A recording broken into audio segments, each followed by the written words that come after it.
Muy bien, entonces, primero agradecer a ustedes por estar en este momento pendientes al Facebook, escuchando esta conferencia que es desde el punto de vista clínico, que es preparada para ustedes. Es algo que se desarrolló con mucho cariño desde el punto de vista investigativo, desde el punto de vista clínico. Traté de resumir los artículos de este año y el año 2019 con respecto a la clínica que se necesita conocer de la enfermedad de Pompe. Primero que todo, hablemos de que para hablar de enfermedad de Pompe nos estamos refiriendo al grupo de las enfermedades de almacenamiento lisosomal. Las enfermedades de almacenamiento lisosomal son un grupo de aproximadamente 50 errores innatos del metabolismo que es caracterizado por la acumulación lisosómica de moléculas parcialmente no degradadas debido a mutaciones de proteínas involucradas en la degradación de lo que son macromoléculas, en el transporte, en la biogénesis lisosomal o moduladores del entorno lisosómico. Eso será dicho mucho más claro en las diapositivas posteriores. Pero aquí lo que les quiero mostrar en esta diapositiva es que hace parte de la enfermedad de Pompe de un grupo de enfermedades. Ese grupo de enfermedades lo tenemos aquí resumido en este cuadro, en esta diapositiva y en la siguiente. En este cuadro vamos a hablar que hay un grupo, ¿verdad?, de enfermedades, luego vienen como la esfingolipidosis. Ahí tenemos uno de los ejemplos, la enfermedad de Gaucher. Si la están viendo la diapositiva, vamos a encontrar que la proteína defectuosa de esta enfermedad es la beta-glucosidasa y la alteración lisosómica que se va a encontrar sería la hidrolasa lisosómica.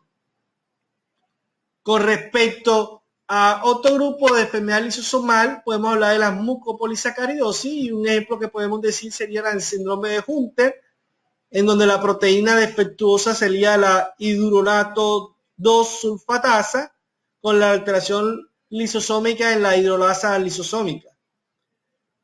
En la siguiente diapositiva podemos hablar de otro grupo donde está la mucolipidosis y ahí tenemos algunos ejemplos como la mucolipidosis tipo 1, donde el defecto se encuentra en la sialidasa y la alteración sería en la hidrolasa lisosómica.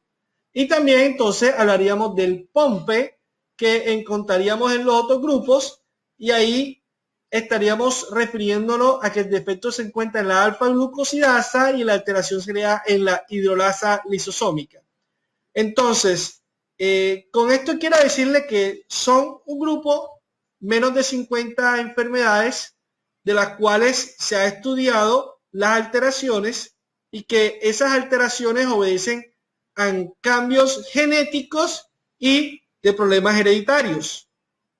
En general, en este grupo de estas enfermedades lisosomales pueden presentarse a cualquier edad y se van a caracterizar porque va a haber un compromiso que usualmente es crónico y de carácter progresivo, con un inicio que es clínico generalmente durante la infancia. Y las manifestaciones clínicas van a ser muchas veces de diferentes órganos o a veces en un órgano mucho más específico. Con esto quiero comentarles que hay personas que tienen esta enfermedad y se le detecta por de pronto alguna alteración o manifestación del corazón o de los pulmones o del sistema nervioso. Para el caso de estas enfermedades de almacenamiento lisosomal, el diagnóstico es un desafío para los médicos porque los signos y síntomas, es decir, lo que el paciente tiene, muchas veces es muy variable y la baja frecuencia de estas enfermedades y la alta especificidad de estos signos y síntomas hacen que muy pocos galenos se enfrenten a pacientes con este tipo de diagnóstico y no los reconozcan fácilmente. La aproximación diagnóstica entonces va a requerir siempre más, además de la parte clínica, o sea, de lo que tiene el paciente, de estudios que son paraclínicos, por ejemplo, estudios radiológicos, estudios neurofisiológicos, estudios de la sangre como prótesis de sangre periférica. Entonces, con esto quiero comentarle que la persona que tiene POMPE puede tener un POMPE con unos síntomas diferentes a otro tipo de personas. Hay personas que pueden tener solamente dificultad para respirar, pero otras tienen muchos otros componentes. Hoy quiero regalarles una charla que es desde el punto de vista médico muy clara, donde detallo todo lo que involucra la enfermedad de Pompe en la parte semiológica y detallo las manifestaciones clínicas. La enfermedad de Pompe de por sí es una enfermedad de almacenamiento del glucógeno tipo 2. Es un trastorno autosómico recesivo que es causado por la deficiencia de la enzima lisosomal ácido alfa-glucosidasa.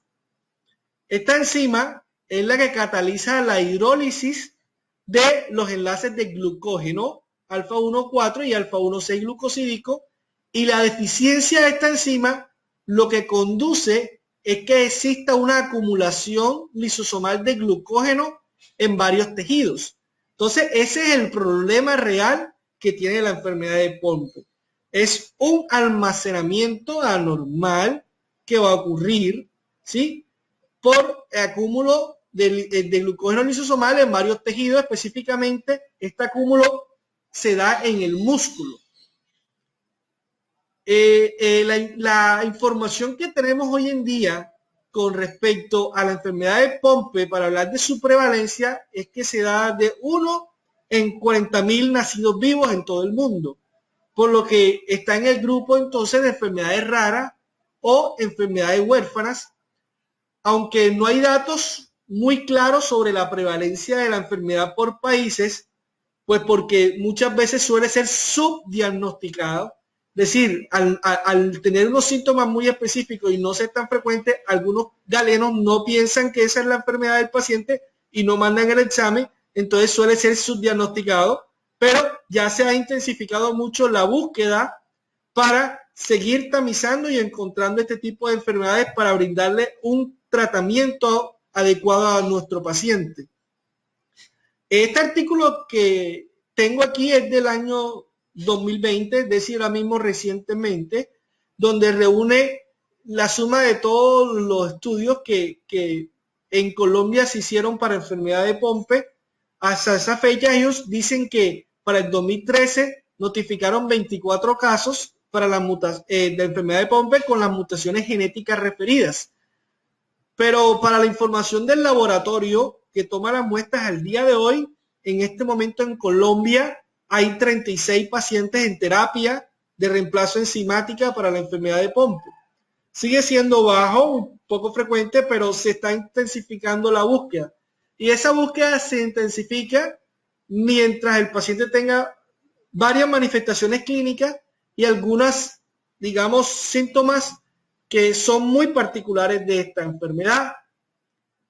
Podemos decir entonces que la enfermedad de Pompe se divide en una forma infantil, que es una enfermedad que se conoce como la enfermedad de Pompe de inicio infantil, o en sus siglas IOPD, donde existe un almacenamiento multisistémico del glucógeno que ocurre, por ejemplo, en el corazón, en el músculo esquelético y en el tejido cerebral.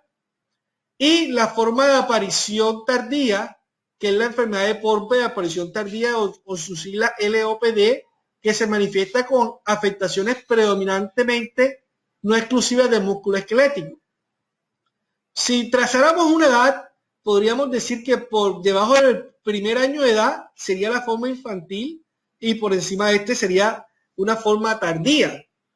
El paciente, entonces, con este tipo de formas, generalmente se le conoce como un paciente que va a tener, digamos, manifestaciones de neuromúsculo, de la parte neuromuscular.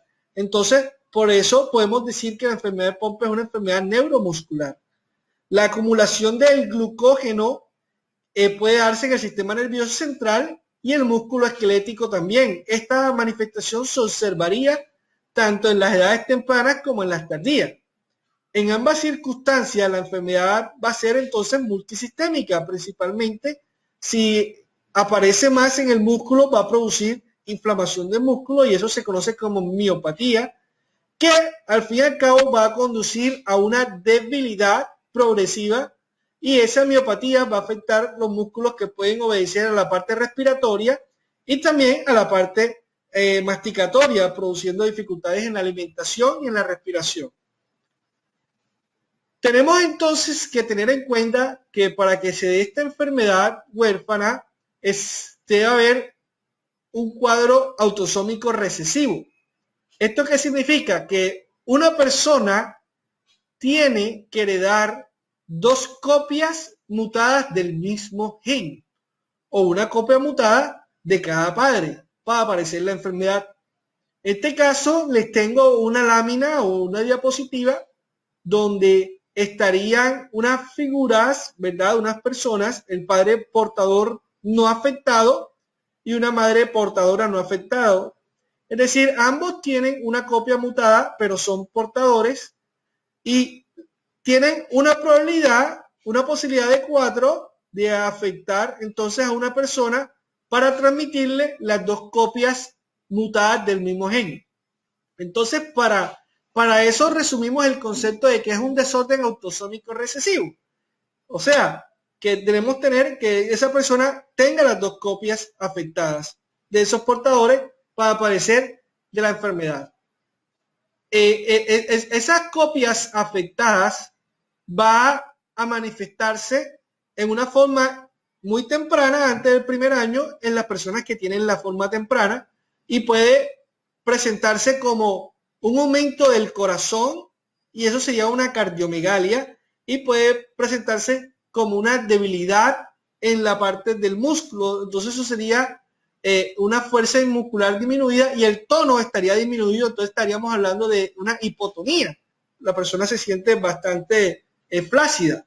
Y en la forma tardía, que es la diapositiva que les traigo en la siguiente, es donde hay muchas manifestaciones clínicas. Entonces, el objetivo de esta charla es compartirle las experiencias de la literatura de las diferentes manifestaciones clínicas de la enfermedad de Pompe y lo que debe hacer su médico tratante en la necesidad de buscar este tipo de manifestaciones para tratarlas de manera temprana. En el caso de no necesariamente la terapia enzimática, sino tratar de adelantarse a la enfermedad con respecto a descartar que no tenga este tipo de manifestaciones. Las principales o la primera que lleva como manifestación o compromiso es la músculo esquelético. En esta manifestación es la principal, el paciente va a manifestar que se cansa mucho o intolerancia al ejercicio, fatiga, tiene dolores, ¿verdad? Que se conoce como mialgia y tiene algo que se llama hipersecaemia, que es la enzima del músculo que se eleva.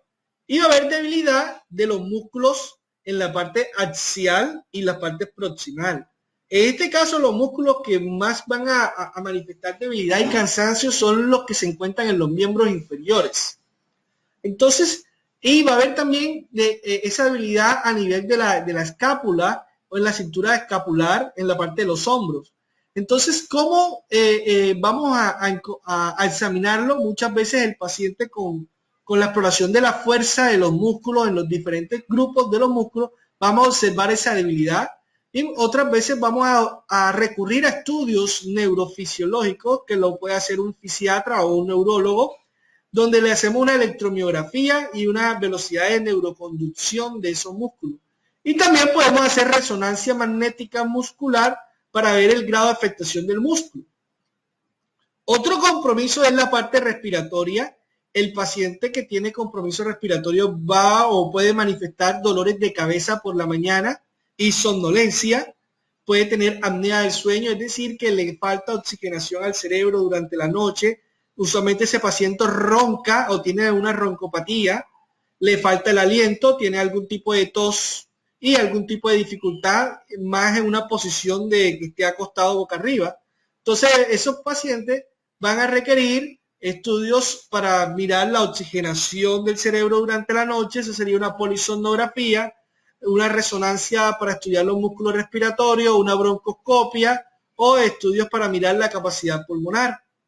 A nivel del sistema nervioso, los neurólogos debemos estar pendientes en el caso de que los pacientes con enfermedad de Pompe habrían descrito aneurismas intracraneales, hemorragias cerebrales, encefalopatías lacunares y algún tipo de doliquetasia vertebrovascular. Esto no es más que una reducción un poco del flujo sanguíneo cerebral y eso lo confirmamos con angioresonancia, angiotomografía o una resonancia magnética del cerebro. Algún otro tipo de manifestaciones, nos referíamos a la sordera. Algunas personas pueden tener problemas de oído y no lo saben, entonces es bueno que se le haga una audiometría tamiz. Y algunas personas pueden tener problemas de memoria muy leve y no lo saben, y es bueno que se hagan pruebas de memoria. Otros pueden manifestar ansiedad y depresión, pero esto no necesariamente quiere decir que es por la enfermedad de Pompe, sino más bien por la preocupación en sí de la misma enfermedad. Otro tipo de manifestaciones, estaríamos hablando del sistema nervioso periférico. En este caso, nos referimos a sensaciones de hormigueo en los músculos o ardor en la planta de los pies, como neuropatías. En este caso lo confirmamos con los estudios neurológicos de electromiografía y neuroconducción. A nivel vascular, sistema vascular, podemos ver alteraciones de vasos sanguíneos dilatados o una rigidez de la aorta. Por eso sería bueno hacer ecografía de vasos a nivel del abdomen, un ultrasonido de vaso o una angiotomografía de vaso. El corazón, es siempre necesario investigar alteraciones de ritmo cardíaco. En eso tendríamos que hacer electrocardiograma y ecocardiograma para ver si hay hipertrofia cardíaca, que sería el agrandamiento del corazón. A nivel musculoesquelético y óseo, podría haber alguna disminución de la densidad ósea, por lo que puede presentar osteopenia y osteoporosis, fracturas vertebrales y síndrome de la columna rígida. En este caso habría que enfatizar radiografías de la columna y de los huesos, hacer densitometría y resonancia magnética ósea. A nivel dental, oral, gastrointestinal, algunos pueden tener manifestaciones como diarrea, incontinencia urinaria o disfagia, que es la dificultad de tragar, o macroglosia. En este caso vamos a revisar la parte intestinal con un gastroenterólogo. Y a nivel de la sangre, pues en la frotis de sangre, gracias, desde España nos manda saludos Carmen Sánchez, que la escucha, y bueno, todos están muy conectados. Eso me parece muy chévere que estemos aquí interactuando con ustedes. Y vamos a ver alteración de linfocitos.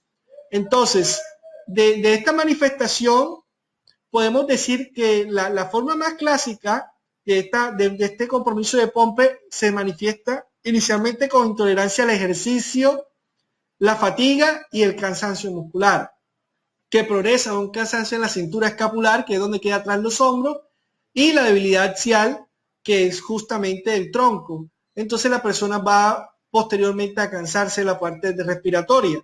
Pero antes que una persona llegue a ese cansancio respiratorio, hay un cuadro presintomático que es el que refiere o que es el que nosotros encontramos cuando se eleva la CPK.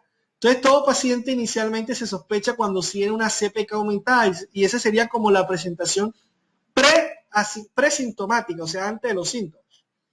La dificultad respiratoria sola por sí, como síntoma inicial, va a ser muy rara, pero varios casos que se han informado se encuentra más la intolerancia al ejercicio, la debilidad muscular leve, que ya estaba presente antes de la afectación respiratoria. Entonces, las personas van a tener, digamos, una triada en esta forma, que principalmente es una fatiga, una intolerancia al ejercicio, se cansan los músculos. Usualmente los músculos que más se cansan son los de los músculos proximales, específicamente de las piernas, ¿verdad? Usted al inicio puede presentar dificultad para incorporarse y colocarse de pie o para subir escaleras. Entonces, esos son como sospechas clínicas ante la enfermedad. Y luego va a haber un cuadro de debilidad muscular. Ya cuando pase ya mucho tiempo con estos síntomas, es que los cuadros van a verse o podría verse acompañados de dificultad respiratoria, que es una presentación más tardía de todo lo que he mencionado. Entonces, este compromiso músculo-esquelético muchas veces va a verse asociado a un aumento de la enzima CPK. Entonces, en los pacientes que tienen esta forma inicial temprana, la CPK va a estar muy elevada. Usualmente una CPK inicialmente puede estar por encima de 2.000 unidades por litro. Y en estos pacientes que tienen la forma más tardía pueden tener elevación de la CPK, pero en mucho menos grado, por ahí alrededor de unos 1.000 o 1.500 unidades por litro. Aunque hay pacientes adultos que pueden tener la enfermedad y tener la CPK normal. Es decir, que la CPK por sí sola no es patrón numérico, pero sí nos haría pensarlo. Pero si sale normal, no descartaría nada. Simplemente habría que seguir con los estudios de screening. Siguiendo hablando de ese compromiso musculoesquelético, aunque la distribución regional del compromiso musculoesquelético es variable, las manifestaciones se concentran más en los miembros inferiores y en los músculos paraespinales, que son los primeros que se ven afectados, seguido de las extremidades superiores y seguido de los músculos respiratorios. A nivel de los muslos, la debilidad va a ser más evidente en lo que son los extensores, en lo que son los aductores y abductores de la cadera, y luego en los flexores de la cadera. Por eso siempre hay que hacer de una manera precoz entrenamiento de estos músculos, ayudarle a estos músculos a que estén fortalecidos para que podamos tener una lenta progresión de la enfermedad y podamos ayudarle al cuerpo también. Otro tipo de manifestaciones vamos a encontrarla desde el punto de vista clínico. Por ejemplo, en una persona puede tener una caída de un párpado. Eso se le conoce como ptosis.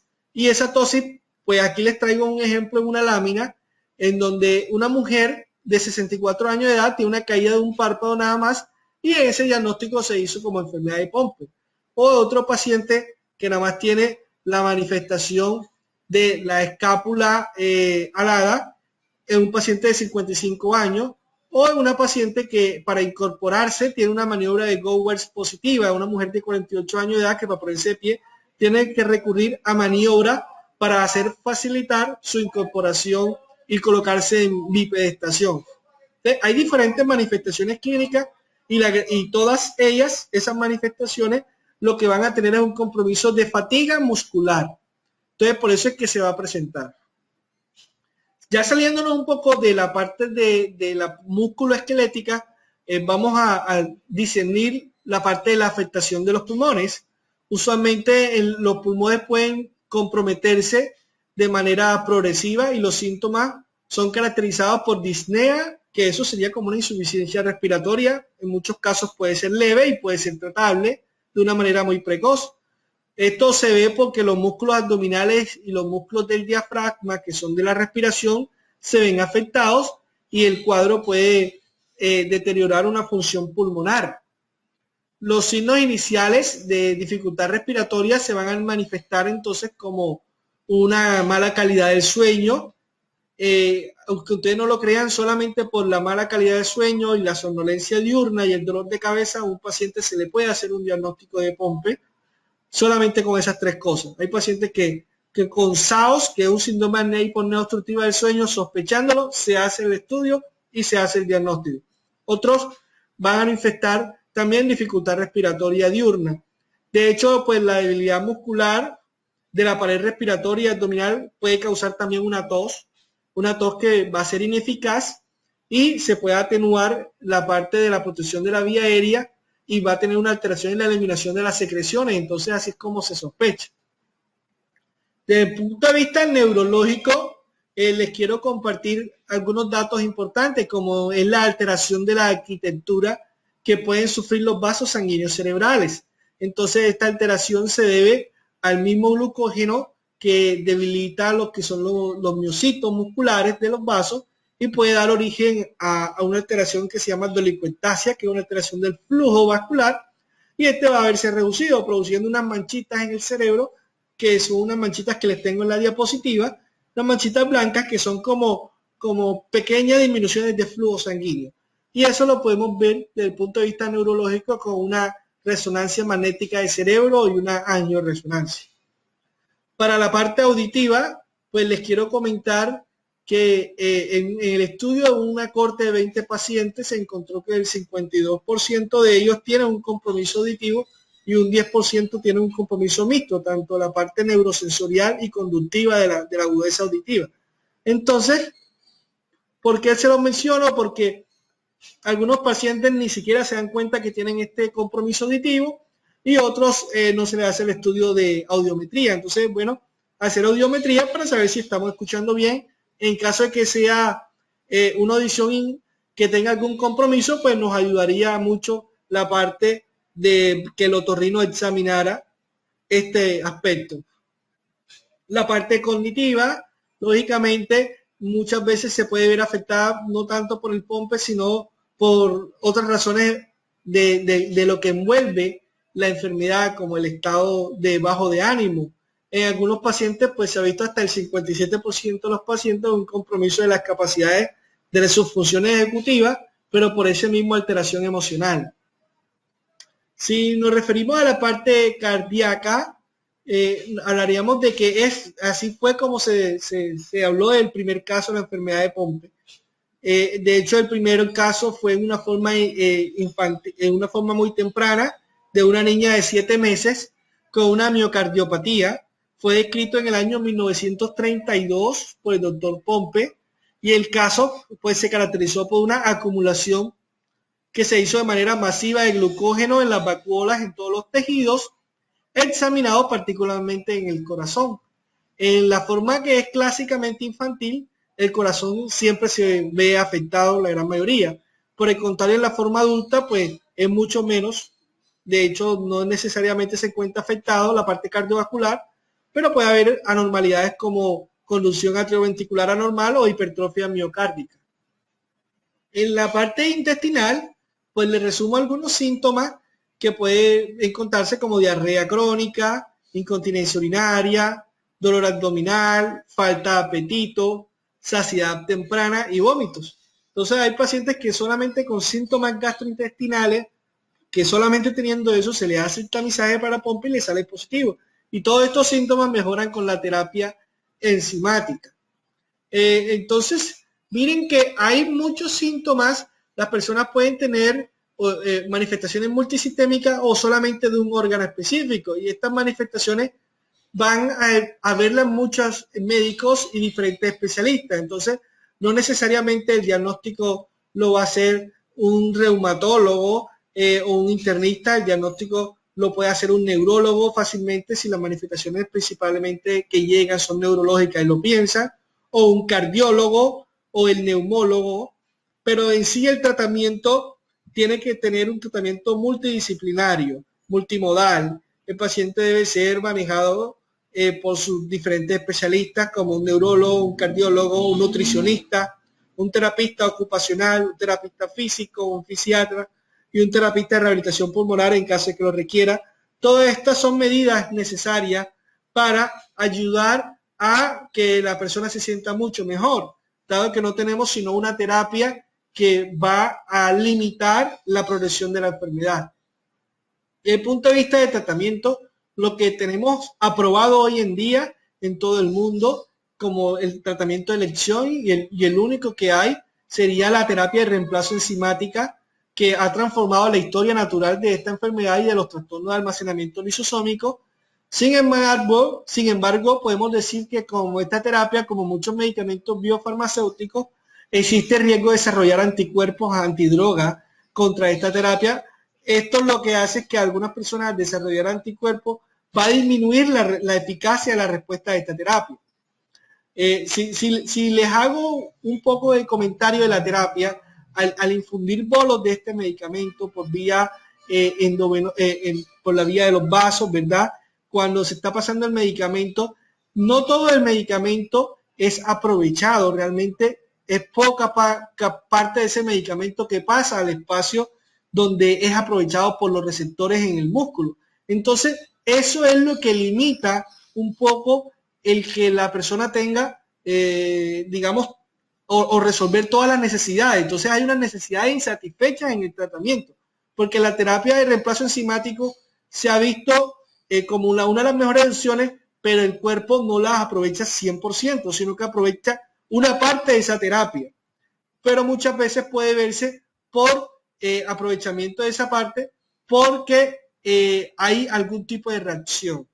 Se han informado inclusive casos de este tipo de reacción en este grupo de enfermedades lisosomales tratados con terapia, con un impacto más significativo en la enfermedad de Pompe.